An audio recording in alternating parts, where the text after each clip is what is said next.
Halo semuanya, selamat datang di channel Health is Important. Di video kali ini kita akan bahas tentang perbedaan yang ada pada sunscreen ber-SPF 30 dan 50. Ini wajar banget karena sekarang banyak banget produk sunscreen di pasaran dan hampir semuanya punya klaim yang menarik. Tapi, penting untuk kita tahu apa sebenarnya perbedaan antara SPF 30 dan SPF 50 biar kamu bisa pilih yang paling cocok buat kebutuhan kulit kamu. Yuk, kita bahas 3 perbedaan utama antara SPF 30 dan SPF 50. 1. Tingkat perlindungan terhadap sinar UVB.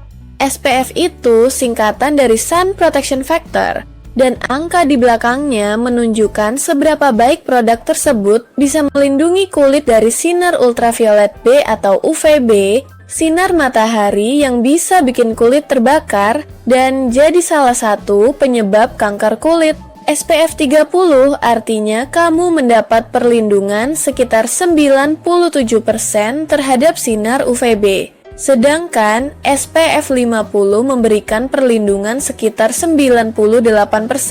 Jadi secara angka bedanya cuma 1%.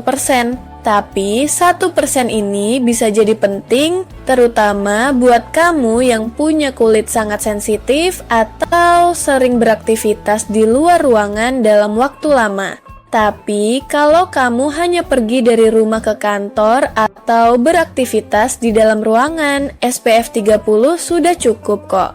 2. Daya tahan dan waktu reaplikasi. Banyak orang salah paham soal ini. Mereka pikir, kalau pakai SPF 50, nggak perlu reapply sunscreen. Padahal, baik SPF 30 maupun SPF 50, keduanya tetap harus diaplikasikan ulang setiap 2 jam sekali, terutama kalau kamu berkeringat atau berenang. SPF yang lebih tinggi memang memberikan proteksi sedikit lebih lama, tapi bukan berarti kamu bisa pakai sekali dan aman seharian. Jadi, jangan malas untuk reapply ya.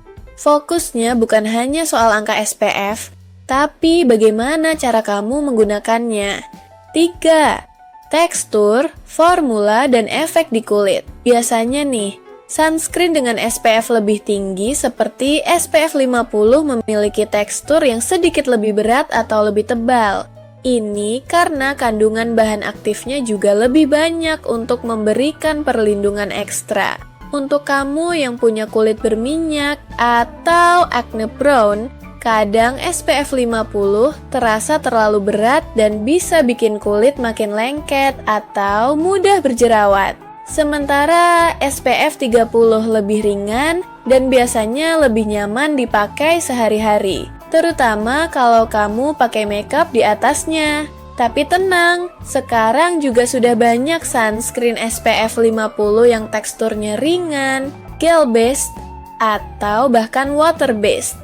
Jadi, balik lagi, sesuaikan dengan jenis kulit dan preferensi kamu. Tips cara memilih sunscreen yang tepat. SPF bukan satu-satunya hal yang harus kamu perhatikan. Pastikan juga produk sunscreen kamu punya label broad spectrum. Artinya, dia bisa melindungi kulit dari sinar UVA dan UVB. Dan kalau kamu sering aktivitas di luar ruangan, pilih sunscreen yang juga water resistant supaya lebih tahan lama. Nah, jadi kesimpulannya, SPF 30 dan SPF 50 sama-sama efektif, tapi SPF 50 memberi perlindungan sedikit lebih tinggi. Keduanya tetap harus diaplikasikan ulang, minimal setiap 2 jam. Dan pilih sunscreen yang nyaman di kulit kamu, karena kalau nyaman, kamu jadi lebih rajin pakai, dan itu yang paling penting. Kalau kamu masih bingung pilih sunscreen yang cocok, kamu bisa tulis pertanyaan kamu di kolom komentar, nanti akan saya bantu jawab satu persatu. Jangan lupa like, share, dan subscribe channel Health is Important untuk info kesehatan lainnya. Sampai ketemu di video berikutnya.